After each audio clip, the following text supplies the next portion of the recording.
Ko Keryn-Aroha Jones tōku ingoa, ko hau te mātāmua o tōku nei whānau, tōku whitu o mātou, I tipu ake mātou ki ngā kokona e whā o tēnei motu e kia nei ko te kā Māori. A mātou he uri no te taitokero whānui, no muri whenua me ngā kohi nui tonu.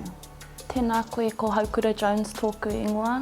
Whānau mai au I roto o pōneke I te whanganui ātara e noho au ki reira mō ngā tau e pepi tonu ana au.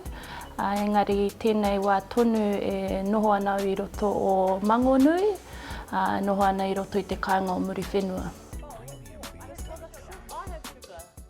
In terms of COVID, the threat of COVID and the lessons from the threat of COVID, well, I didn't go visiting. I'm such a social person, like I like chatting. I think I was like you in the sense that I kind of underestimated it at the start.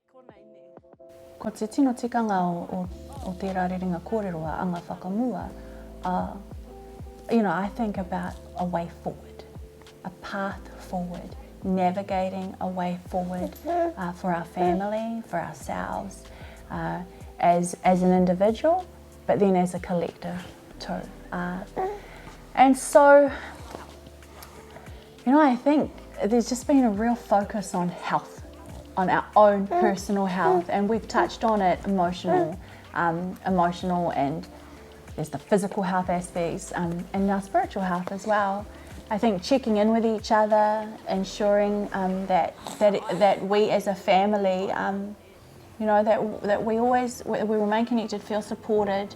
But for myself, ko tōku nei Anga Whakamua is actually leaving my comfort zone because this has been my safe place, and I know that that whilst we have our papakainga and it's always going to be here, that it's time for me to make space for my younger siblings to come in and start carrying that mantle.